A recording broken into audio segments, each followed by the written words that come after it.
I'm delighted that Lancaster has been shortlisted for the 2014 Green Gown Awards in the subject of carbon reduction. I think this is a tremendous testament to the hard work that's been put in by many people across the university, but particularly from our colleagues in facilities. I think that having a wind turbine here on campus is symbolic of the overall commitment of a university like Lancaster to being environmentally and socially responsible. A university can talk about its mission, but it should also then live it, and I think the wind turbine is a great testament to that. It's also an indication to our students who take the environmental future of this planet very seriously and are really welcoming of the fact that we have a wind turbine here on campus. In addition, of course, it has a financial payback, so it means you can be both environmentally friendly and financially smart at the same time. And we're very pleased that this has been funded through a project from both the university and HEFCE in trying to meet environmental sustainability of the higher education sector. The Climate Change Act in 2008 committed the UK government to cutting carbon emissions by 43% by 2020 and 83% by 2050. The HE sector, through HEFCE, responded to this by also committing the sector to cutting carbon emissions by 43% and 83%. In order to achieve this, individual higher education institutions, such as Lancaster University, developed carbon management plans. Lancaster University's carbon management plan comprised a wide range of projects, including energy efficiency projects, installation of biomass boiler and a CHP plant, and of course, installation of the new wind turbine.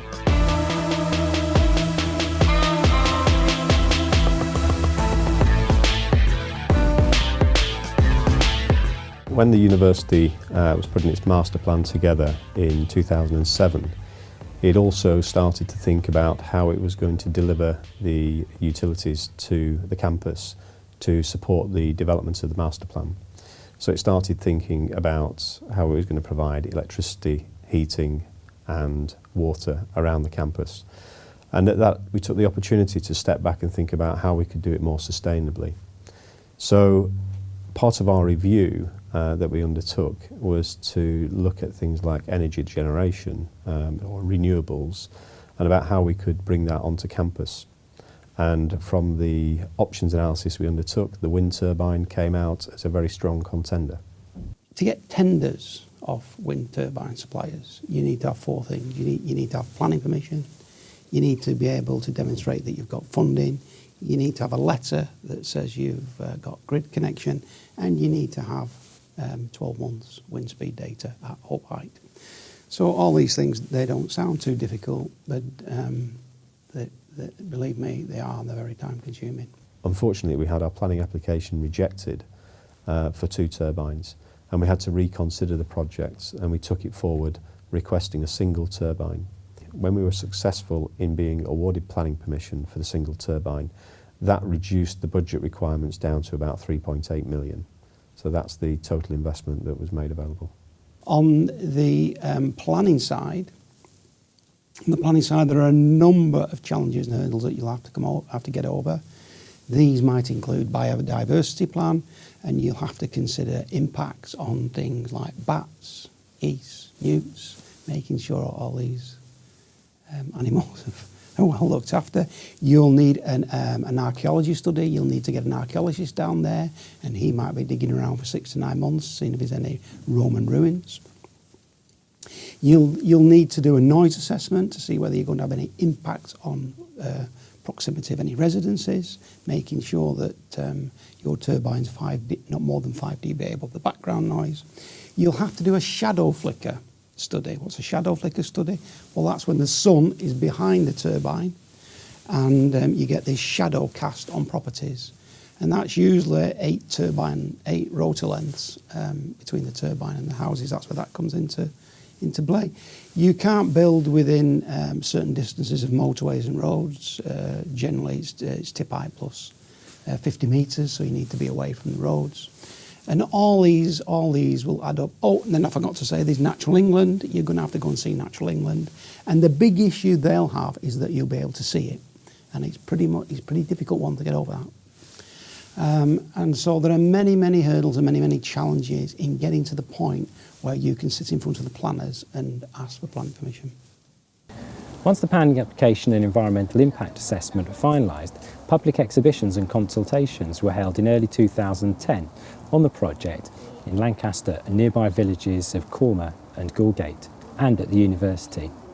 The purpose of which was to explain the project and its impacts and obtain local people's views on the scheme. We as Green Lancaster, part of Lancaster University Students' Union, played a big part in sort of rallying students together to sort of get an interest in why we were putting the turbine in, and also how it fitted into the general development plan under the carbon management plan at the university. And we aim to help support facilities in generating that student interest. And we actually found that there was a massive level of student interest and support for the project. Now, our turbine was manufactured in Germany in a town called Aurich, just on the coast. And the turbine sailed across the North Sea and was delivered in Hull. And then we had 3 police forces escorting the turbine all the way from Hull up to here in Lancaster. We had numerous lampposts, as I said, numerous traffic lights, numerous bollards all taken out so that the wagons could actually go straight across roundabouts, straight round, straight across street lights. Fascinating thing to watch when it was being delivered.